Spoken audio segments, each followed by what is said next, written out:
مجھے وہ دن یاد آ گیا جب پہلی بار ہم سب نے اپنا اپنا تعارف پروفیسر سہیل کی کلاس میں کروایا تھا۔ اس روز آفتاب کس قدر مقدس، گنوارا اور خوبصورت نظر آ رہا تھا۔ وہ بولے گیا، دیکھو نا قیوم، جب مسافر کا دم اکھڑتا ہے تو پہلی سوچ اس کی یہ ہوتی ہے کہ مسافت میں تھکا دینے والا بنیادی نقص اس کی پسند کا تھا۔ اگر اس نے کسی دوسری راہ کو پسند کیا ہوتا تو شاید راستہ آسانی سے کٹتا۔ کبھی کبھی درست انتخاب راستے کی طوالت کو کم کر دیتا ہے۔ میں نے کہا، غلط میرے بھائی، غلط، جھوٹ بکواس، کسی راہ پر چلے جاؤ، کم وقت نہیں لگے گا، اسی لیے تو کوئی پسند کی راہ درست نہیں ہوتی بالآخر۔ یہ باتیں ایک دلہا کے منہ سے اچھی نہیں لگتی۔ دلہا تو شرماتا، پان چباتا اور مسکراتا ہی پیارا لگتا ہے۔ فرض کرو ایک راستہ ہے پتھریلا، آسمان پر سورج، موسم خط استوا جیسا۔ اس راستے پر چلنے والا ضرور سوچے گا کہ وہ لوگ کتنے خوش نصیب ہیں جو تاکستانوں کی چھاؤں میں انگوروں کے خوشے کھاتے چل رہے ہیں۔ اگر تاکستانی والی راہ پر نکلو تو وہاں کے چلنے والے بتائیں گے کہ ہر خوشے میں کالی وردیوں والے قابلی بریے ہیں، شہد کی مکھیاں ہیں، ان کے جسم پر ہر جگہ بھیڑوں کے کانٹے کی سوجن ہے۔ پھر یہ تاکستانیوں میں چلنے والا سوچتا ہے، جو شخص لکڑی کا پھٹا اٹھائے بن پتوار اترائی کے رخ پانی کے بہاؤ کے ساتھ ساتھ جا رہا ہے، خوش نصیب ہے، اس کی راہ آسان ہے۔ بن پتوارے سے پوچھو تو وہ کہتا ہے، خبردار، یہاں کی مچھلیاں آدم خور ہیں، سنسار منہ کھولے پڑے ہیں، اور ڈہلوان پر جانے والے پانی میں از خود بھنور پڑتے ہیں۔ اگر ہر راہ پر خطر ہے تو پھر پسند کیسی؟ یہ پسند کا شوشہ چھوڑ کر تو فطرت نے انسان کو احمق بنایا ہے، اور سیمی جیسے احمق اپنی چوائس پر ڈٹے رہیں گے، کیونکہ ان کا خیال ہے کہ راہ کے انتخاب سے وہ زندگی کی راحتوں میں اضافہ کر سکتے ہیں، حالانکہ وہ صرف عدل بدل سکتے ہیں، راحتوں کو اضافہ نہیں کر سکتے، نہ غم میں نہ خوشی میں۔ یہ تم آج کیسی باتیں کر رہے ہو آفتاب؟ میں نے کبھی اپنی پسند سے زندگی نہیں گزاری اور بڑی آسودگی میں وقت گزارا ہے۔ مجھے دولت، محبت، آسودگی، طمانینت سب اتفاقاً ملی۔ یہی بات اسے سمجھ نہیں آئی۔ میں اگر اپنی پسند کو زندگی میں شامل کرتا تو بڑی مشکلات پیدا کر لیتا اپنے لیے، دوسروں کے لیے۔ یہ شخص یا تو انتہا کا خود غرض تھا یا بلا کا بے غرض، میں اندازہ نہ لگا سکا۔ تمہارا کیا خیال ہے؟ لوگ اہم فیصلے کیسے کرتے ہیں؟ ساری زندگی کے تمام فیصلے، پسند ناپسند کے راستے، یہ کیسے ہوتے ہیں؟ اگر نتیجہ نہیں نکلتا تو فیصلے ہوتے کیوں ہیں؟ نیچر ہمارا وقت ضائع کرنا چاہتی ہے؟ ہمیں بے وقوف بنانا اس کا منشا ہے؟ میں نے پوچھا۔ آفتاب اب مجھے مکمل طور پر پروفیسر سہیل کی کاپی لگ رہا تھا۔ اس نوجوان سے میری کوئی واقفیت نہ تھی۔ دیکھو، فیصلے ہم میں شروع سے ڈال دیے جاتے ہیں، چوری چوری ہماری مرضی پوچھے بنا۔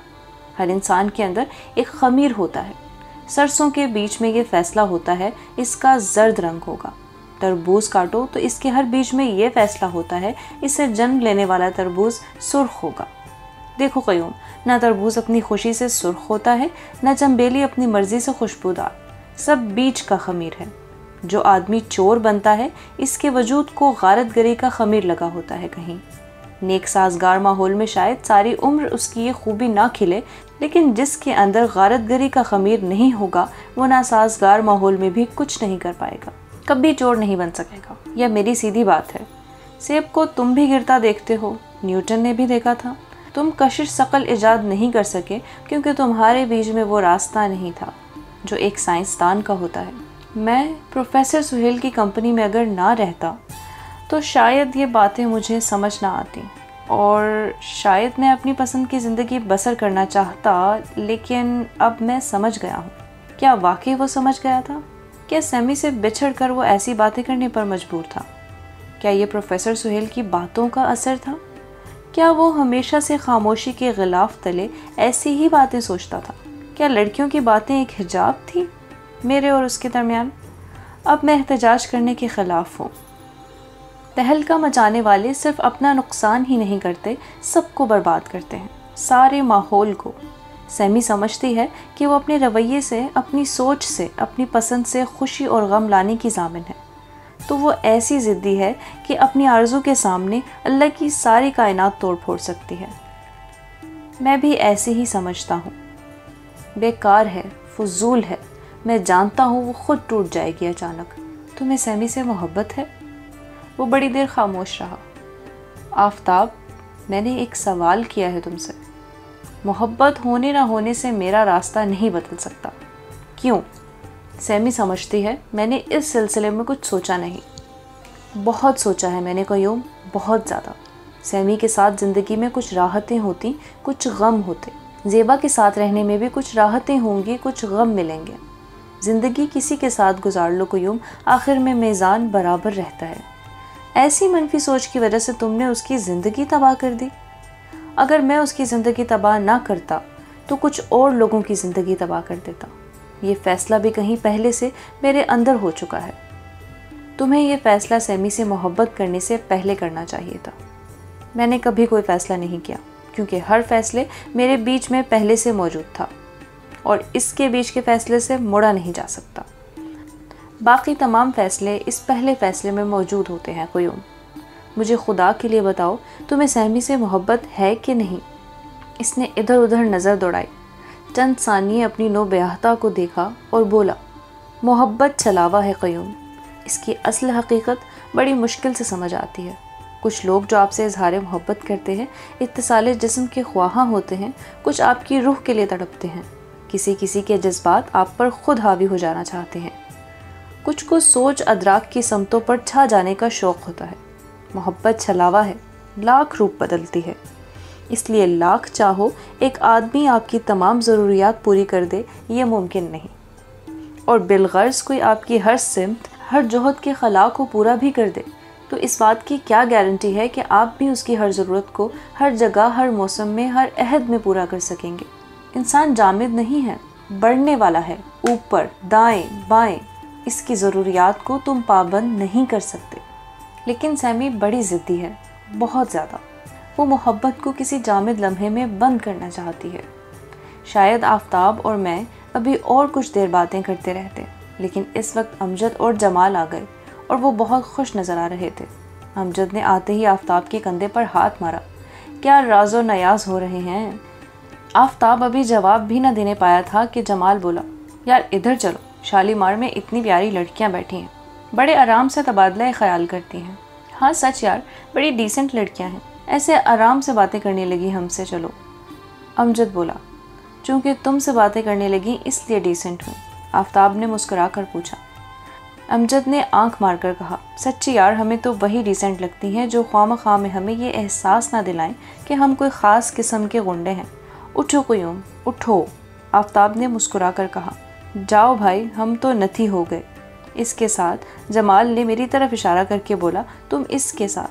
نہیں، اس کے ساتھ۔ جمال نے میری طرف اشارہ کر کے پوچھا، نہیں، اس کے ساتھ۔ ابرو کے اشارے سے آفتاب نے زیبا کی طرف اشارہ کیا۔ جمال اور امجد بڑے نرتکاروں کی طرح کمرے لچکاتے کرسیوں میں بیٹھی جنس مخالف کو ایکسکیوز کرتے ہوئے اندر کی طرف چلے گئے۔ آفتاب میں وہ سب کچھ تھا جس سے لڑکیاں محبت کیا کرتی ہیں۔ ہوٹل سے نکل کر مجھے سارا راستہ کالج کی تعارفی کلاس یاد آتی رہی۔ پتہ نہیں کیوں ساری شام آفتاب کی باتوں سے پروفیسر سہیل کی خوشبو آتی رہی تھی، جیسے میں آفتاب سے نہیں پروفیسر سہیل سے مل کر آ رہا تھا۔ جمال اور امجد سے بہت پہلے میں شادی سے لوٹ آیا۔ رات کے پہلے سپہر ہاسٹل بالکل اجاڑ تھا، کمروں میں سے پنکھوں کی آوازیں آ رہی تھیں اور سڑک پر چلنے والے ٹریفک کی دبی دبی سی آواز ایک مسلسل سرگوشی تھی۔ میں ہاسٹل کی زندگی سے مطمئن نہ تھا۔ اپنے کمروں میں پہنچ کر میں نے پھر دل ہی دل میں فیصلہ کیا کہ ان قلیل چھٹیوں میں مجھے کیسے پڑھائی کرنی چاہیے۔ کیا میں بھائی کے پاس ساندھا چلا جاؤں؟ کیا قصور میں دل جمعی سے پڑھائی ہو سکتی ہے؟ یا پھر مجھے نیا ٹائم ٹیبل بنا کر یہیں ہاسٹل میں رہنا چاہیے؟ ہاسٹل کی ایک بڑی مشکل یہ ہوتی ہے کہ پڑھنے والے لڑکوں کی عادتیں اور پڑھائی کے اوقات ایک دوسرے سے بالکل مختلف ہیں۔ کچھ نوجوان ساری رات سمادھی لگا کر پڑھتے ہیں اور صبح نیند کی گولیاں کھا کر مگر مچھ کی طرح بے سدھ لیٹ جاتے ہیں۔ کچھ خائف رہتے ہیں اپنے حافظے کے ہاتھوں۔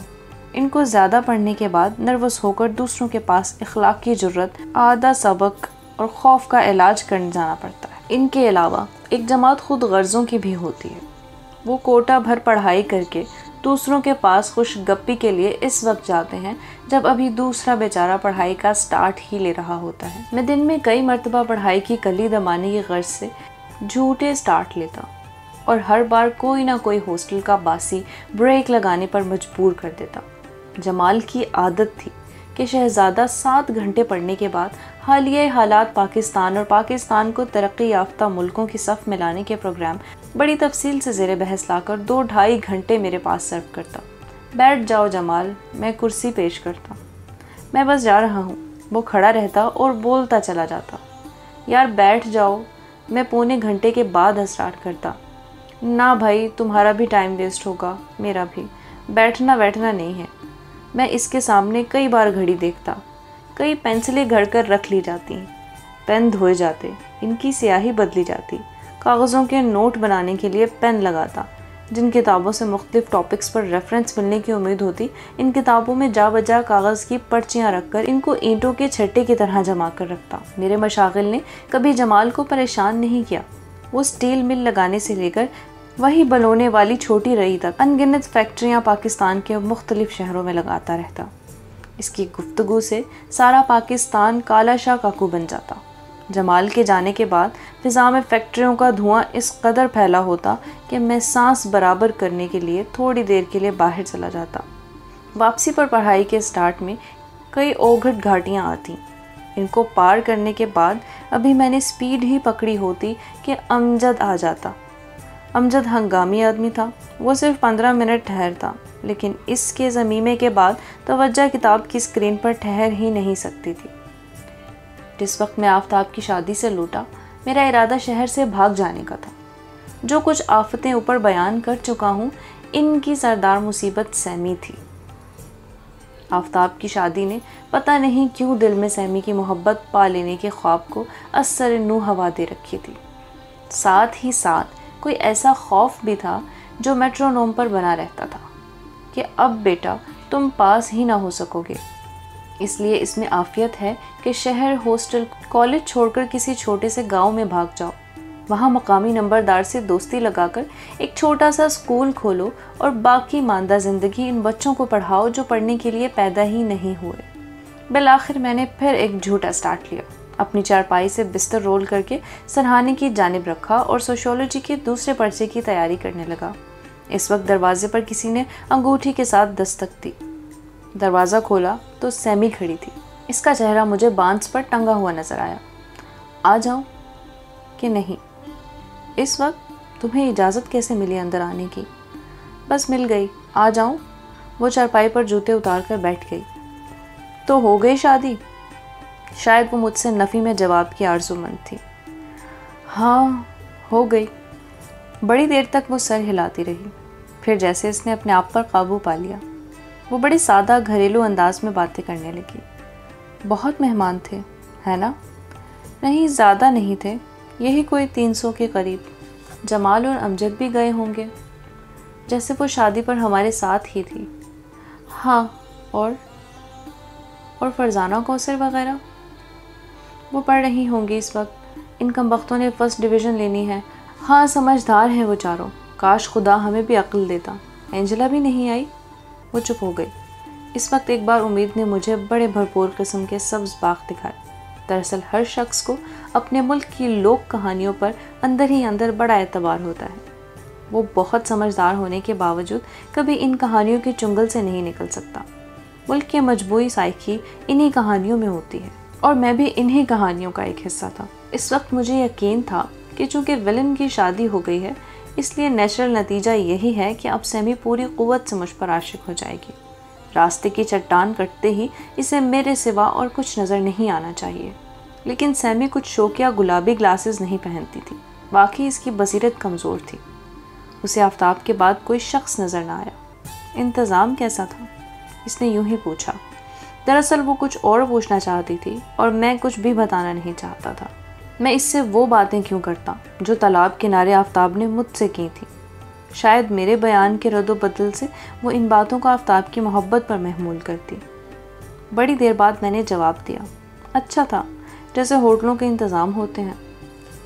پھر بھی نکاح سے پہلے ڈرنکس تھیں، کوکا کولا وغیرہ۔ یکدم اس کے رنگ پھر فک ہو گیا، دوپہر کی دھوپ میں چمکتی سفید ریت کی طرح۔ نکاح سے پہلے، نکاح سے پہلے، نکاح سے پہلے۔ وہ الاپنے لگی۔ اس وقت مجھے شبہ ہونے لگا کہ شاید سیمی اب بھی مجھ سے محبت نہ کر سکے۔ اور چائے تھی۔ نکاح کے بعد وہی معمول کی چیزیں، چیز فنگرز، مچھلی، پیسٹری اور ایک ٹرائفل قسم کی سویٹ تھی۔ یکدم وہ بھڑک کر بولی، نکاح کے بعد کبھی ٹرائفل نہیں ہوتا، ہمیشہ نکاح سے پہلے ٹرائفل ہوتا ہے۔ اس کی آنکھوں میں موٹے موٹے آنسو آ گئے، جنہوں نے میرے اظہار محبت کو شارٹ سرکٹ کر دیا۔ کیسی ہے؟ گلابی گلاسز کے پیچھے دھنسی ہوئی آنکھیں تھیں، آنکھوں میں آنسو تھے، اور ان پردوں کے پیچھے کہیں سیمی تھی۔ کون؟ وہی ٹرائفل۔ خوبصورت ہے، جیسے کشمیری لڑکیاں ہوتی ہیں، میں نے لہجے کو خشک رنگ دے کر کہا۔ قد لمبا، آنکھیں نیلی، لیکن میک اپ زیادہ تھا، میں نکلی پلکوں کی وجہ سے دیکھ نہیں سکا اچھی طرح۔ رنگ گورا، گائے کے دہی جیسا۔ اب آنسو اس کی گالوں پر بلا تکلف گرنے لگے۔ اور وہ کون؟ تھوڑی دیر کے لیے میں بھول گیا تھا کہ سیمی آفتاب سے محبت کرتی ہے۔ دلہا آفتاب ٹھیک تھا جیسے دلہے ہوتے ہیں، کم خواب کی شیروانی، ملتانی کھسا، سر پر سرحدی پنکھا، صحرا، ہار۔ یہ نہیں، بتاؤ قیوم، وہ خوش تھا، خوش نظر آ رہا تھا۔ اسے خوش ہونے کا کوئی حق نہیں پہنچتا، مجھ سے بچھڑنے پر کم از کم اسے خوش تو نہیں ہونا چاہیے، ہے نا؟ میں نے سیمی کی خوشنودی کے لیے کہا، نہیں بابا، تم سے کس نے کہا وہ خوش تھا؟ مجھے تو وہ کچھ اداس سا نظر آیا۔ اس کے خیال کے ساتھ اتنی آسانی کے ساتھ مطابقت کرنے پر وہ خالص افسروں کی طرح بگڑ گئی۔ جھوٹ مت بولو، خوشی کوئی اس کے چہرے پر تھوڑی ہوگی، وہ تو اس کے دل میں ہوگی، اندر۔ شاید میں نے شرمندگی کے ساتھ کہا۔ اب اس نے رول کیے ہوئے بستر پر سر ٹکا دیا، مانا اس کی بڈھی بیبے مجھ سے شادی پر رضامند نہ تھی، لیکن کیا کچھ سال اور نہ رک سکتا تھا؟ کم از کم ہم دونوں ایم اے ہی اکٹھے کر لیتے ساتھ ساتھ۔ لیکن اسے شوق تھا شادی کا، اسے اپنے بچپن کی منگیتر سے محبت ہے قیوم، تم نہیں جانتے، وہ بے حد دوغلا ہے، اس کی 2 شخصیتیں ہیں، مٹر کے چھلکوں کی طرح۔ اس وقت میرا جی چاہا کہ اسے وہ ساری باتیں بتاؤں جو آفتاب نے سوئمنگ پول کے کنارے کی تھیں۔ تم جو وہاں گئے تھے تو کیا کھانے پینے گئے تھے؟ میں چپ رہا۔ لڑکیاں تاڑنے؟ اس نے پوچھا۔ چھوڑو یار، پھر تم اتنا بھی پتہ نہ کر سکے کہ زیبا کے متعلق اس کا ری ایکشن کیا ہے۔ میں نے اس جلالی افسر سے جان بچانے کی خاطر کہا، میں نے انہیں باتیں کرتے تو نہیں دیکھا، لیکن غالباً آفتاب کے ماں باپ نے زبردستی یہ لڑکی اس کے گلے باندھی ہے۔ چھوڑو قیوم، چھوڑو، تم بھی مجھے فریب دینا چاہتے ہو آفتاب کی طرح۔ وہ الو کا پٹھا بھی چاہتا ہے کہ خود تو بڑے مزے کی خوشگوار شادی شدہ زندگی گزارے، اور میں یہ یقین رکھوں کہ وہ دل ہی دل میں مجھ پہ مرتا ہے، اس لیے ساری عمر میں شادی نہ کروں۔ عبید نے پھر سر اٹھایا۔ نہیں، تمہیں شادی ضرور کرنی چاہیے، بلکہ جلد از جلد۔ مائی فٹ، شادی؟ میں لعنت بھیجتی ہوں شادی پر۔ میں تو امتحان نہیں دے سکی اس کے بغیر، میں شادی کیا کروں گی؟ اس کے گھر میں چاہے کوئی رہے، دل میں ہمیشہ تم رہو گی۔ سیمی نے لمبی آہ بھری۔ جانے دو قیوم، جانے دو، دل کی پوسٹ تو میں نے پنڈی جانے سے پہلے خالی کر دی تھی۔ میرا بھی یہی خیال تھا کہ پوسٹ خالی ہو چکی ہے اور یہ موقع افسر کی میز پر اپنی عرضی رکھنے کا ہے۔ سنو سیمی، میں ایک دوست کی حیثیت سے تمہیں بتا رہا ہوں، آفتاب اس وقت 80% خوش ہے۔ 20% خوشی اسے رفتہ رفتہ مل جائے گی، کیونکہ وہ زیادہ شدید نہیں ہے۔ مسئلہ تمہارا ہے، تمہیں خوش رہنے کے لیے کوئی بندوبست کرنا چاہیے۔ وہ کسی قسم کے بندوبست کے لیے تیار نہ تھی۔ وہ اس قدر بے رحم نہیں ہو سکتا، وہ ایسا بے وفا نہیں ہے قیوم۔ ہم دونوں تو ایک دوسرے کے علاوہ کسی کے ساتھ خوش رہ ہی نہیں سکتے۔ پھر یہ کیسے ہوا کہ وہ زیبا کو پا کر خوش ہو گیا اور میرے لیے خوشی ایک مسئلہ بن گئی؟ کیسے؟ تمہیں بھی اپنے لیے خوشی کی کوئی راہ تلاش کرنی ہوگی سیمی، پیچھے رہ جانے والوں کے لیے اور کوئی صورت نہیں ہوتی۔ وہ محبت کے ترازو میں برابر کا تلنا چاہتی تھی، اور دوسری طرف کے پلڑے میں مجھے کوئی ایسا بٹا رکھنا نہیں آتا تھا جس کی وجہ سے اس کا توازن ٹھیک ہو جاتا۔ اگر میں آفتاب کو خوش ظاہر کرتا تو وہ تنفر کی صورت میں بے قابو ہو جاتی، اگر میں اسے اداس ظاہر کرتا تو بے یقینی، نا امیدی اور شدید غم تلے دب کر آہیں بھرنے لگتی۔ محبت کا آرا اوپر تلے برابر اس کے تختے کاٹتا چلا جا رہا تھا۔ میں سوشیولوجی کے طالب علم کی طرح سوچنے لگا، جب انسان نے سوسائٹی کو تشکیل دیا ہوگا تو تو یہ ضرورت محسوس کی ہوگی کہ فرد علیحدہ علیحدہ مطمئن زندگی بسر نہیں کر سکتے۔ باہمی ہمدردی، میل جول اور ضروریات نے معاشرہ کو جنم دیا ہوگا، لیکن رفتہ رفتہ سوسائٹی اتنی پیچ در پیچ ہو گئی کہ باہمی میل جول، ہمدردی اور ضرورت نے تہذیب کے جذباتی انتشار کا بنیادی پتھر رکھا۔ جس محبت کے تصور کے بغیر معاشرے کی تشکیل ممکن نہ تھی، شاید اس محبت کو مبالغہ پسند انسان نے خدا ہی سمجھ لیا اور انسان دوستی کو انسانیت کی معراج ٹھہرایا۔ پھر یہی محبت جگہ جگہ نفرت، حقارت اور غصے سے زیادہ لوگوں کی زندگیاں سلب کرنے لگی۔ محبت کی خاطر قتل ہونے لگے، خودکشی وجود میں آئی، سوسائٹی اغوا سے شب خون سے متعارف ہوئی۔ رفتہ رفتہ محبت ہی سوسائٹی کا ایک بڑا روگ بن گئی۔ اس جن کو ناپ کی بوتل میں بند رکھنا معاشرے کے لیے ممکن نہ رہا۔ اب محبت کے وجود یا عدم وجود پر ادب پیدا ہونے لگا، بچوں کی سائیکالوجی جنم لینے لگی، محبت کے حصول پر مقدمے ہونے لگے، ساس بن کر ماں ڈائن کا روپ دھارنے لگی۔ معاشرے میں محبت کے خمیر کی وجہ سے کئی قسم کا ناگوار بیکٹیریا پیدا ہوا۔